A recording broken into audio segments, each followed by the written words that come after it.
Bonjour à tous, bienvenue sur ma chaîne. Aujourd'hui, nous allons voir comment résoudre un système de deux équations à deux inconnus. J'ai déjà fait quelques vidéos sur ce sujet, mais aujourd'hui, je vais faire une quatrième vidéo.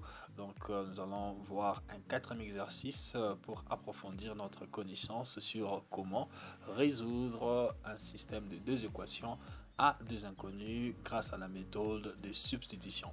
Alors, sans plus tarder, c'est parti. Voici donc notre exercice du jour. Nous avons 1 sur x moins 1 sur y est égal à 1. Et 1 sur x carré moins 1 sur y carré est égal à 5. On lui demande donc de résoudre ces systèmes d'équations.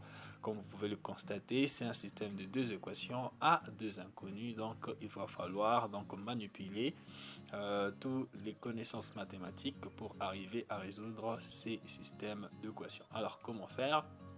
Alors premièrement, on va s'attaquer à la deuxième équation qui est juste ici.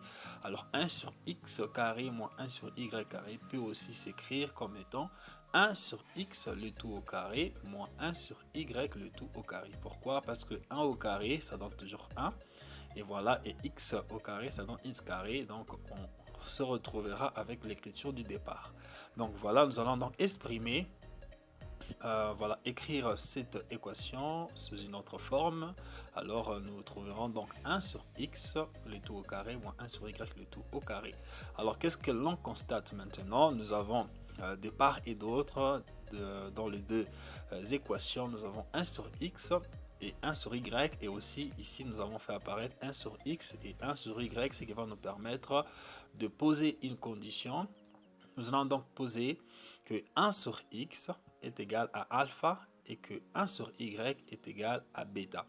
Alors maintenant, nous allons donc remplacer 1 sur x par alpha et 1 sur y par bêta dans notre système d'équations, et nous aurons donc, le système devient alors alpha moins bêta est égal à 1, alpha carré moins bêta carré est égal à 5, avec donc alpha qui représente 1 sur x et bêta qui représente 1 sur y. Ayant donc ces systèmes simplifiés, nous allons donc pouvoir les résoudre assez facilement. Donc nous allons commencer par chercher la valeur de alpha. Donc alpha sera donc égal à 1 plus bêta. Et voilà, nous allons reprendre l'équation, la deuxième équation, donc alpha carré moins bêta carré est égal à 5. Et alors partout où il y aura alpha, nous allons le remplacer par 1 plus bêta.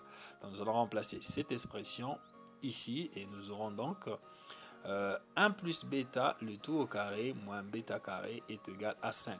Alors je signale que je vais commencer à développer simplement la deuxième équation, c'est-à-dire celle qui sera en bleu, et la valeur de alpha je vais la laisser comme ça pour l'instant. Donc on va chercher d'abord à trouver la valeur de bêta que l'on viendra ensuite remplacer dans cette équation pour retrouver la valeur de alpha. Donc continuons avec l'exercice. Donc nous avons trouvé, en remplaçant bien sûr alpha dans cette équation, nous avons trouvé 1 plus bêta le tout au carré moins bêta carré qui est égal à 5. Nous allons continuer. Alors à ce niveau ici, nous sommes face à une identité remarquable. Rappelez-vous, a plus b le tout au carré est égal à a carré plus 2ab plus b carré. C'est ce que nous allons faire ici. Alors ceci va nous donner 1 au carré plus 2 multiplié par a multiplié par b, ça veut dire multiplié par 1 multiplié par bêta plus bêta au carré, et le tout moins bêta au carré est égal à 5. Alors après les calculs, nous trouvons que 1 au carré ça donne 1, 2 fois 1 fois bêta ça donne 2 bêta plus bêta carré moins bêta carré. Alors ceci va se simplifier. Alors qu'est-ce qu'on aura? On aura donc 1 plus 2 bêta est égal à 5. Et alors quand on continue avec les calculs, 2 bêta sera égal à 5 moins 1 parce qu'on a pris le 1, on l'a fait passer de l'autre côté. Donc ça change des signes. On aura donc 2 bêta est égal à 5 moins 1. Alors on aura donc que bêta est égal à 4 sur 2 parce que 5 moins 1 ça fait 4 et divisé par 2 ça va nous donner ceci. Bêta est égal à 4 divisé par 2, ainsi bêta est égal à 2. J'espère que j'ai été assez clair et que c'est clair à comprendre.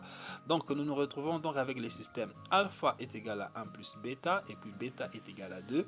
Ayant trouvé la valeur de bêta, on va le remplacer dans la première équation, dans cette équation ici. Alors on aura donc alpha qui sera égal à 1 plus 2 et bêta est égal à 2. Donc alpha sera égal à 3 et bêta est égal à 2. Attention à ce niveau ici, l'exercice n'est pas encore résolu, donc il nous faut donc rentrer à ces niveaux où on avait posé que 1 sur x était égal à alpha pour maintenant trouver la valeur des x et la valeur des y. Alors continuons. Alors, on sait que alpha est égal à 1 plus 3, bêta est égal à 2. On a trouvé que alpha est égal à 3 et que bêta est égal à 2. Alors, maintenant, ainsi trouvons la valeur de x et y, sachant que 1 sur x est égal à alpha et 1 sur y est égal à bêta. Donc, pour alpha est égal à 3, on aura donc ceci. 1 sur x sera égal à 3. Ainsi, 1 sera égal à 3x et que x est égal à 1 sur 3. Alors comment est-ce qu'on a fait? C'est simple. À ces niveaux, nous avons pris x, nous avons multiplié par 3 et nous avons pris 1, on a multiplié par 1 sous-entendu 1 ici. Donc on trouve 1 qui est égal à 3x. Et à ces niveaux ici, nous allons diviser les deux membres par 3. Alors on aura donc x qui sera égal à 1 sur 3. Ainsi, nous allons faire de même pour bêta. Pour bêta est égal à 2, on a donc 1 sur y est égal à 2. Et voilà, on aura donc 1 qui est égal à 2y et y sera donc égal à 1 demi. Comment avons-nous trouvé 1 demi? Alors on a multiplié x2 par y et 1 par 1 sous-entendu à ces niveaux. Donc ici il y a c'est 2 sur 1, 2 sur 1 c'est 2. Donc ce qui va nous donner 1 qui sera égal à 2y et en divisant les deux membres par 2, nous aurons donc y qui est égal à 1 demi. Alors notre ensemble de solutions sera donc composé de 1 sur 3 et 1 demi. J'espère que cette explication a été assez claire et voilà.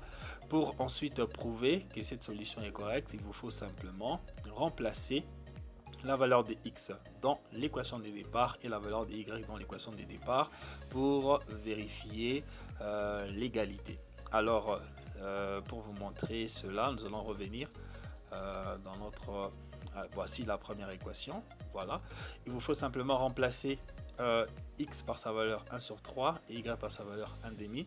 Vous allez vous retrouver avec 3 moins 2 et vous aurez donc 1 qui est égal à 1, ce qui prouve que voilà que vraiment notre solution est correcte. Voilà donc pour cet exercice, j'espère que cela vous aidera à comprendre et à mieux résoudre ces genres d'équations. Alors moi je vous dis à la prochaine et surtout merci d'avoir suivi notre vidéo. Bye bye.